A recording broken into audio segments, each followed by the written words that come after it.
Hello, everyone. This is Vince Vanitas, one half of your special commentary team here. Thank you for showing up for another episode of Diamond Generation Wrestling. I'm here today to announce the results of the matches of episode 1.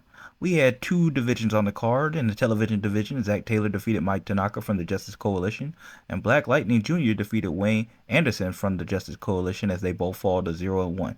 In the heavyweight division, we had two matches. Jake Shield defeated Pat Awesome, and champion Paul Price defeated Chase Storm and Justice Matsumoto in a triple threat match.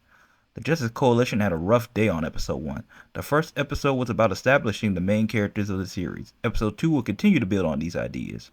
Future episode will continue to showcase as we build towards who will challenge for all of the 4 titles. Now, on to watch the episode.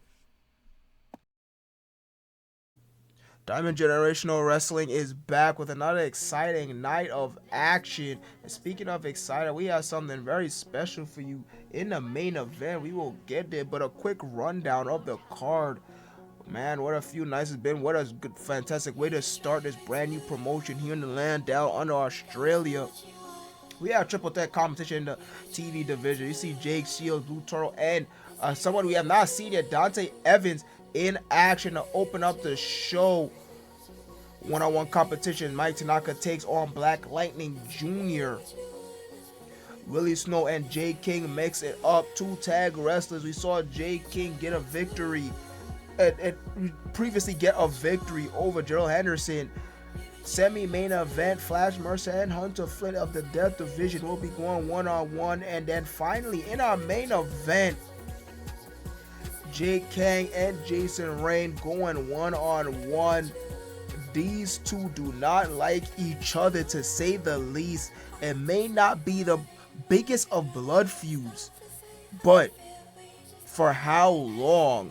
Ever since Show Zero, they just have had a sort of competition, but far from friendly. Now finally these two get to mix it up. First time main event for both men. Super Rookies take center stage. It should be another great night of action. Yes, indeed. What a card this is. We have stuff in every division. The Prestige once again taking 2 slots on the card as they continue to dominate. Flash Mercer looking to continue his upward trajectory, going against his tag team partner, the temporary tag team partner of last week, Hunter Flynn. Now they mix it up one-on-one as they try to go to see maybe who will be the very first challenger with Jason Dawn. And then we have the triple threat at the very beginning in the opener. Jake Shields, who is looking to bounce back and forth. Will he be in the TV division? Will he try to get his chance at the world title? As he's making a decision, he go against Blue Toro, who we know lost to Leo Magic, the TV champion, in that beautiful TV title match. And then Dante Evans, a young up-and-comer, also looking to make his name. A lot of exciting things here on the second episode of Diamond Generation Wrestling.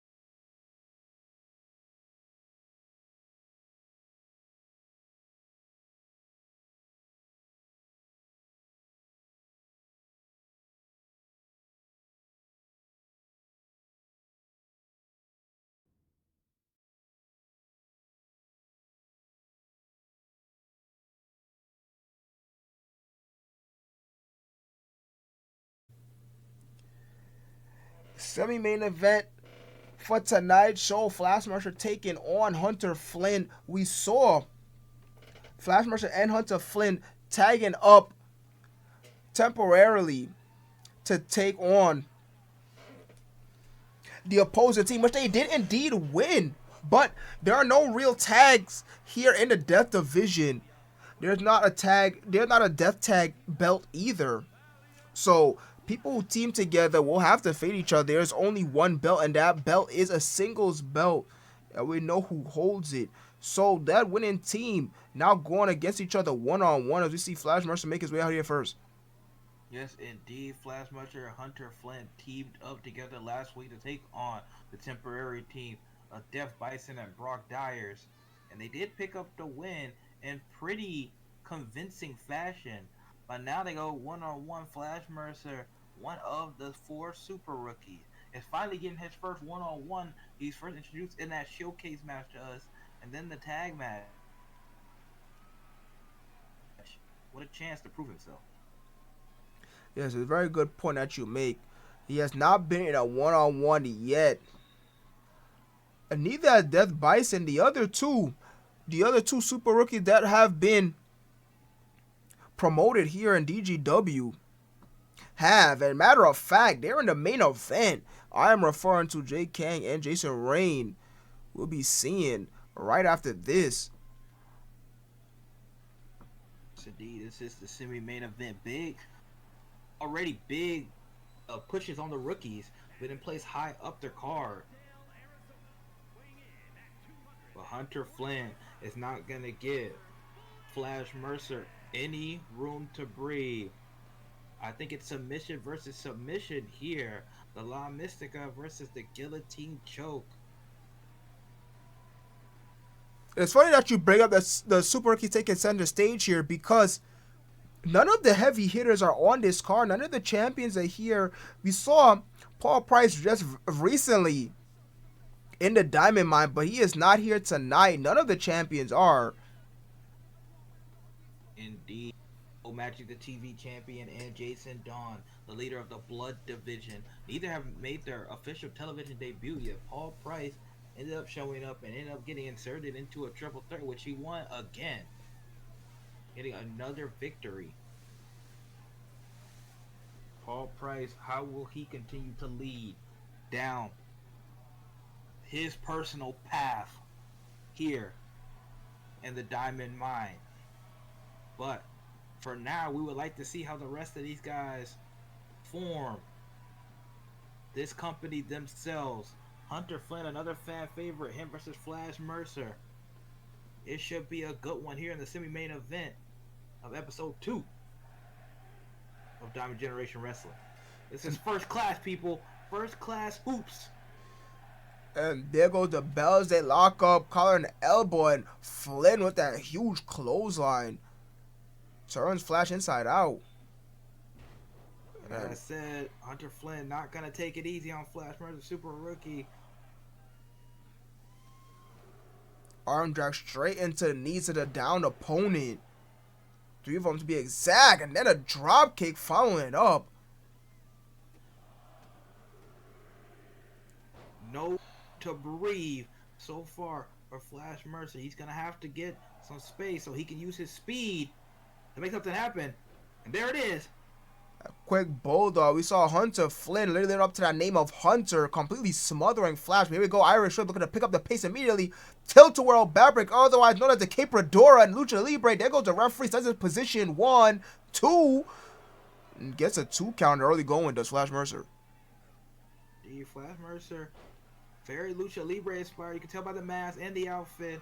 He's very fast-paced. Even though he's not small, he's quite big at 6'1". I believe he's around like 220-ish. But don't let that fool you. He's just as fast and as speedy as you would see a lot of people practice the luchador stuff. But right now, he can throw him to the corner. Oh, but look at that. Fires back with the back elbow. Yes, and he is indeed 220, so he can actually be in the heavyweight division if he so wanted to. Staying in the death division, though, it's not really surprising, because most people don't know that deathmatch wrestling has a very strong stay in Lucha Libre style. You know, Lucha Libre can be kind of separated into 3 different styles. You see Flash with the springboard drop kick, now getting the better of Hunter Flynn, taking the time to turn. I don't know, that might not be a good idea. The Hunter Flynn has more experience over him, but you can kind of say that Lucha Libre can be separated into 3 categories of wrestling. The more traditional style of wrestling, 2 out of 3 falls that you see in CMLL, the more modernized style of wrestling that you'll see in something like AAA, with more of the flashier wrestlers, and then finally the deathmatch wrestling, the Mexican deathmatch wrestling style that are real nitty gritty. I mean, in gravel and dirt type of deathmatch wrestling car shields and all of that. Hunter Flynn, just as I was saying, immediately gets back in control with that scoop slam across the apron. Indeed, this was the third time you will see a regular match in this division. But that's because early on, eventually, this division will continue to expand. And I think this is just because they don't want to wear these guys into the ground. Flash and Mercer has already been on 3 straight episodes. It was on the untaped, the pay-per-view Final Voyage, episode 0. And they've been on episode 1 and 2. So maybe they don't want to quite put their super rookie in that position. So it's a standard match, but don't get it wrong. This division will be bloody. The blood division not for the fan of Hunter Flynn. Look for some big pile driver. Oh my goodness, and that's an example of it. Pile driver on Flash Mercer, now the pin. Okay, so that one surprise after get dropped on his head.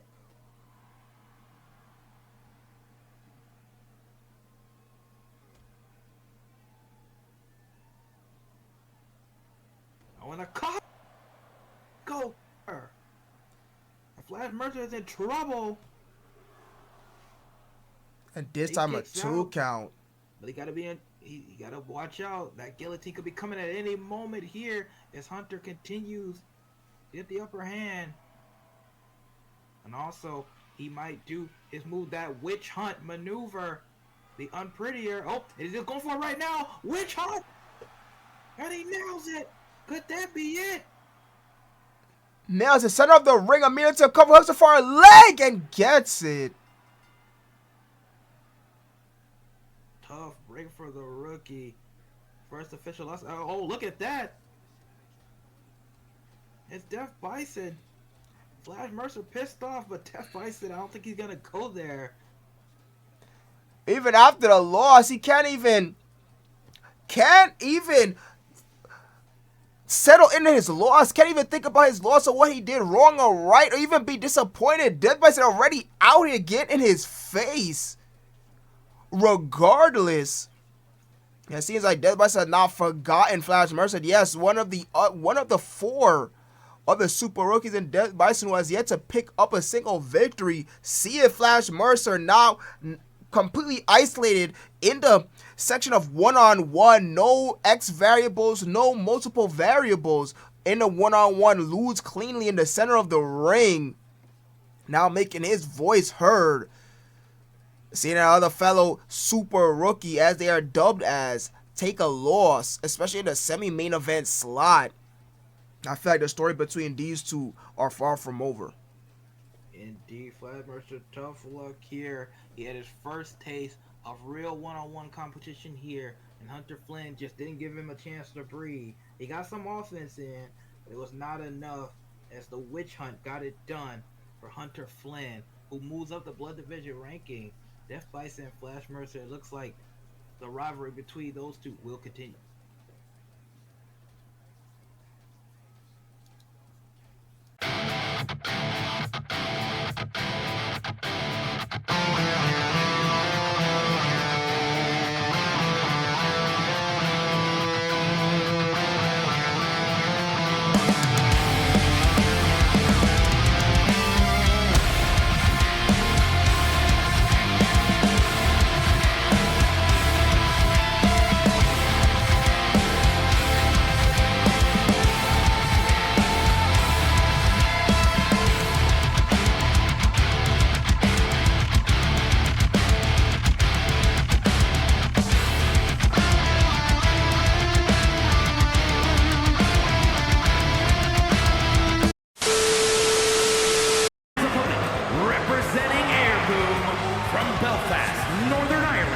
weighing in at 193 pounds, Max Campbell!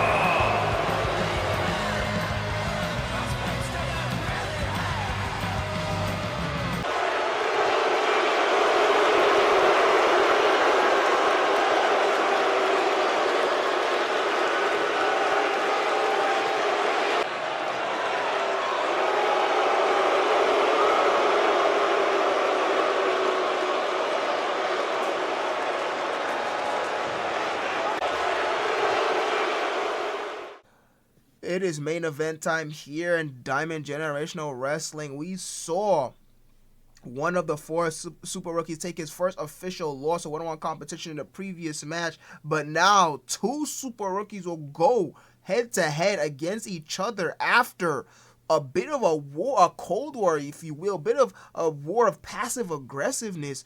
Will this go the distance, or will we get a clean victory? It's Jake Kang versus Jason Rayne. It's your main event for tonight's show.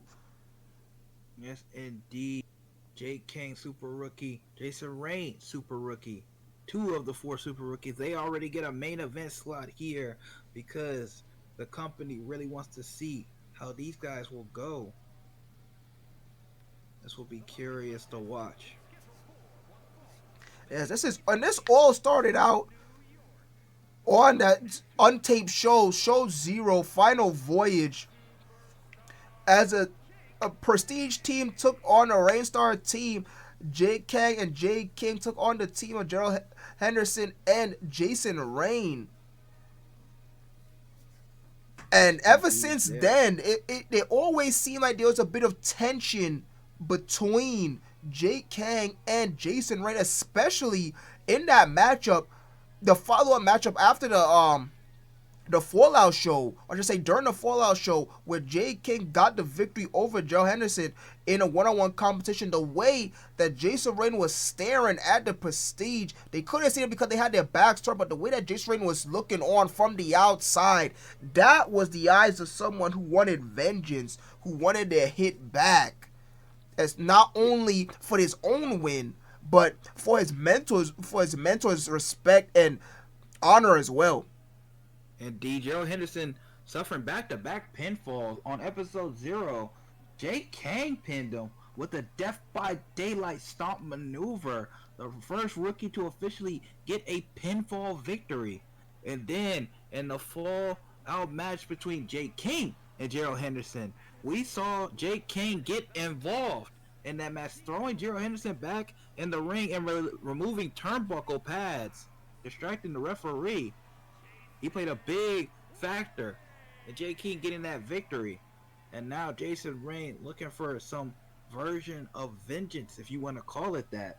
But also, I think this is even more than that. I think it's just another super rookie, another person who has been crowned in the same category as you, and some people might even think is better than you. And this is professional wrestling. You have to have that competitive bone in your body. You have to believe you are the best if you ever will be the best. Yes, at the end of the day, there is one main storyline in all of professional wrestling, and that is to be the best. I don't care what promotion, what gender, what division you are in. At the end of the day, if you're in this business, if you ever took the training to officially and professionally step between those ropes, you have aspiration and dreams of being the best. And when you are directly linked with somebody given the same moniker as them, and people begin to say that they are better than you, your contemporary is better than you, there's no other way to prove it than by beating them. And we're going to see that here tonight. Yes, indeed. The very first matchup of these both, their very first one-on-ones are against each other. Somebody will fall behind the 8th ball here early, but this will be the first of many, I'm assuming, matches in their very long careers here. But who will get the first step up the mountain, and who will take that step back? Crowd on their feet. Main event time. One-on-one action. The main event, here we go. The bell sounds, callable tie center of the ring. Jake immediately. Oh my goodness, over the top. Tope con hilo does waste no time. Immediately throw this right outside the ring. Crowd already loving it. Looks like you get an upper hand. Oh, but look at this, Carl. Fuck! Neck breaker right on the outside, and then throws him back in the ring. Does Jason Rayne, hold on here. Big form. We saw that in the tag match. They went against same maneuver.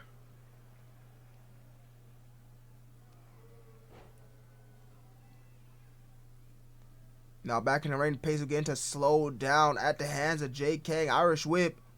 Sling blade. Yes, indeed, Paul. Oh my goodness, big kick. Paul Price, very super interested in JK, already earning a spot here in the Prestige. The only rookie to get a shot to do so. And as Paul Price believed that he can be the future of this company as well, and he's the world champion. And so far, he has looked correct. But look at that, Jason Rayne starting to get some work in on JK.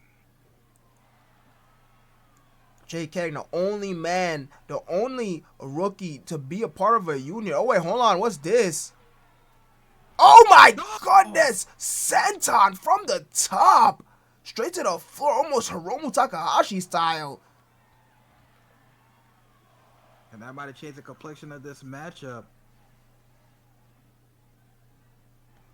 Oh, and big strike. Right across the jaw. Jake has a far off look in the eyes after it.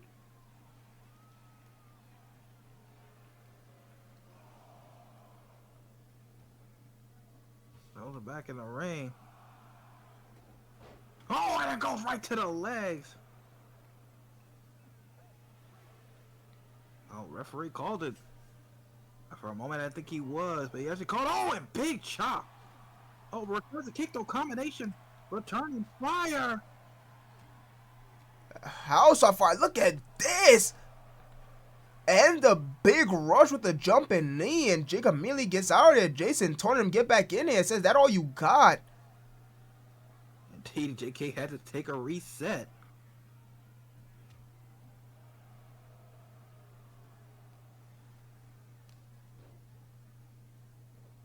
Went for the double foot stop dodge. Oh, look at this. Went. It's to the storm lock. And he calls it the storm lock. Early, and he grabbed his arm. He can't go to the rope. Oh, he's rushing it back. That's in deep. Oh, JK did not tap. My goodness, perfect storm lock. Could not get him to tap. Jason Rayne was going for it now. Got out of nowhere. Oh, a frog splash. Oh, he's not done. Back up top. Arabian moonsault. And that might do it. Oh! And he does.